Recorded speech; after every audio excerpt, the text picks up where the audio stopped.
The Oxford Harmony by Philip Dutton, Doonside 2767, narrated by David Tredinnick. The TV screen crackled and blew up. Everything went dark, so I crawled into the kitchen looking for candles. The next day, Dad bought a 3-in-1. It had a television, record player and radio. He also bought an LP with Gershwin's Rhapsody in Blue. Well, I'd never heard anything classical or orchestral before, and it blew me away. I sat listening with tears in my eyes and lemonade in my veins. I didn't realise music could do that, and I wanted to know how. Studying music at school was out, because our final subjects were decided. Records and books were my teachers. I bought any LPs that mentioned orchestra. I went to school early and spent the time listening to their records. If a book mentioned music theory, like the Oxford Harmony, I bought it. I devoured it all.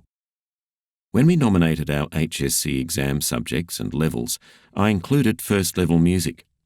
The headmaster said I could not sit that exam because I had not studied music at school. I argued, telling him how much I had taught myself, but it didn't matter. I raised my voice and he raised his. All my study dismissed as nothing by that pig of a man. I was beaten. I couldn't be bothered attending classes on time. I dropped 2 levels in maths. I stopped going in early, and headaches crippled me for days. There were 2 music teachers in succession during my last 2 years at high school, Annette and Malcolm. They were supportive. They saw my passion, and they understood how much I'd learned. Malcolm was the teacher during most of the HSC year, and he convinced the headmaster to let me sit. I passed first-level music. I knew I had, but I still read the HSC results letter dozens of times. The Bachelor of Music at Sydney Uni took me 5 years. I met many talented musicians and composers, and I had my own music published and played in public concerts. I made music just as music made me. Malcolm came to Sydney Uni as a lecturer a couple of years after I started. He played all my piano compositions, and we remained friends from then on until 2022, when I delivered his eulogy. One experience stands out in my mind, one of the most important musical evenings of all the evenings that made me. It was in the last year of high school. Granville train station, Thursday, twilight. I'm by myself, so I'm keeping my eye on what's happening around me. I never felt comfortable alone at night in Granville. The next train on platform 3. So sudden and loud I almost lost my balance, just standing there. Soon quiet again, everyone looking west to watch the train come in. I was nervous. Students used to give new teachers a hard time, but not Annette. She was beautiful, and technically, I wasn't a music student. We were discussing music at school one day and she asked, "Would you like to meet Stephen Mills?" "Yes, of course, I'd love to. Where do we go?" "You can come to my place on Thursday and we'll walk to the town hall, okay?" "Sure. What's there?"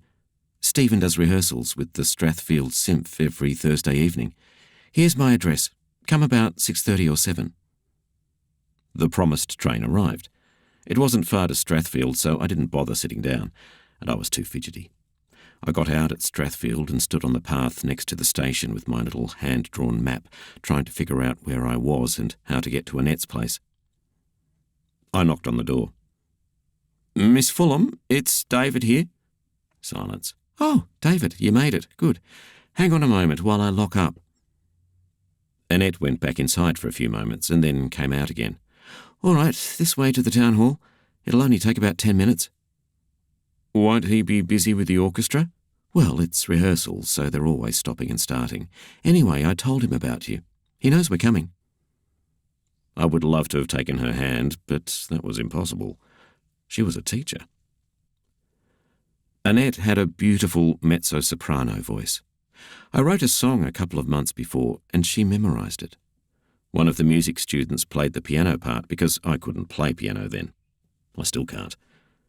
Annette stood with her arms folded on the top of the upright piano, her head resting on her arms, turned away from us. Then she sang. I couldn't speak. We walked into the town hall.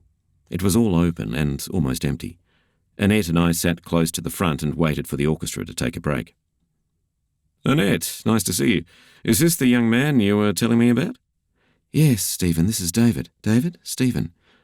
And so I found myself shaking hands with Stephen Mills, one of the best-known music educators in the country. Here he was, with the Strathfield Symphony Orchestra he had founded 4 years earlier. Have you done any conducting before? I was repeatedly clenching my toes with excitement, hoping he'd invite me to conduct. No, I've had a few friends playing some chamber music of mine, that's about all. I know all the different time signatures. You know the Tchaikovsky we're playing? Yes, of course. Would you like to conduct? I'll only be a few feet away in case you need me. Stephen gave me the baton. It's very light and thin, and only about a foot long. The orchestra came in after their break, and Stephen introduced me. I raised the baton. The end.